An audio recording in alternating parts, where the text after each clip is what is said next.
ego. Um, there are times where you're battling that from both sides. And what I mean by that is you have the ego of yourself, you have the ego of the parents, Yeah. and then you have the ego of your player. Yeah. Which one would you like to address first? She's laughing. um, let's talk about. I think the player and parent is like a combination because I Okay. think some of the players are the way they are because of the parents and the parents' expectations. And then you have somebody like me who, I played the game for a very long time at a high level. There's like a balance. Like you can have an ego, but not, let me take that back. Not an ego. You can be cocky, but not cocky in a way where it's like arrogant and I think I'm better than everybody. Cocky and like believing in your ability and not afraid to make a mistake and not afraid to match your game up against anybody. Um, Hold up, though. Hold up, though. yeah. So, in players, weigh in. This is an open question. Tell me when ego negatively impacts the team. I feel like as a former player, now coach and father, I've been around a lot of talented athletes as well as you, but there's instances where you have the ego of the player that might not necessarily jive and or coexist Yeah. equally with the team. And how do you handle that? And then I'd like to shift it to the players. You've all played for other teams prior to All AZ. I want to understand how that impacts you guys in terms of that experience. But let's talk about coach first. I think the way you address it, you got to have a talk with the player and the parent. Uh, and you got to be transparent and you got to be upfront and honest. I think some coaches are scared to be honest because they're afraid of losing that money that they're getting every month. And What, it's the couple dollars or yeah, whatever their fee is to play on their team, they're scared to lose that player because of that. And I'm not, because I'm all about developing. If I got to lose a player for being honest, hey, okay? so be it. But I hope they understand. I'm just looking out. I want the best for them. And I think that's the hardest part because even if you talk to this player, that player still goes home.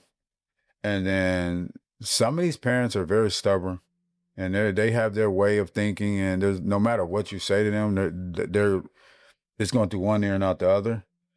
So I think the way you address it is like, okay, have the conversation.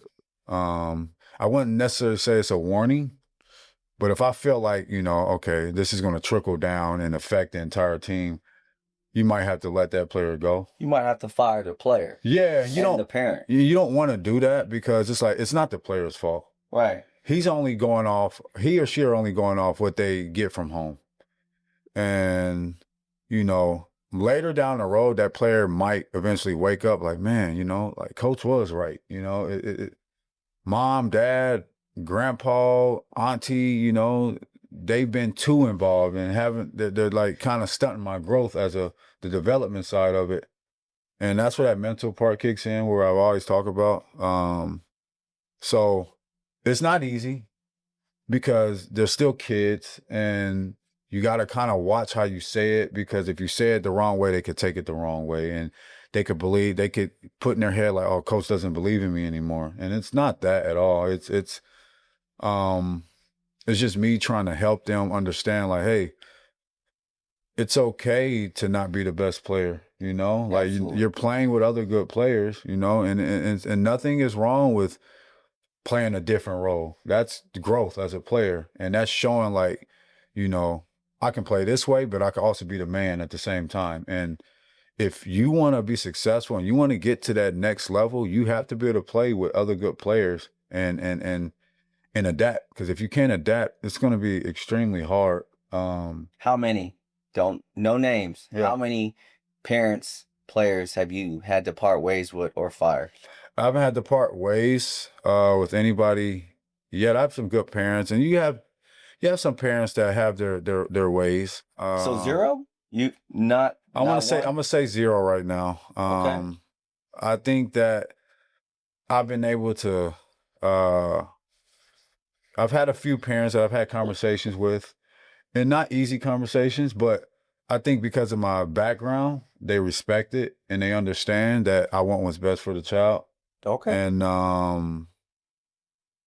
And like I said, it's not easy because parents could take it the wrong way too. Like, oh man, he said this and said that, but it's not that. It's like coach is just really, really looking out for you. For the record, you've only been coaching this squad for 60 days, Yeah, I was what, about 2 months. Like, yeah, two it's months. about 2 months. But prior to all AZ, how Yeah. many have you had to part ways with? Oh, I had some really tough. Give me a number. I think I ended up. I would say two. Two. All right.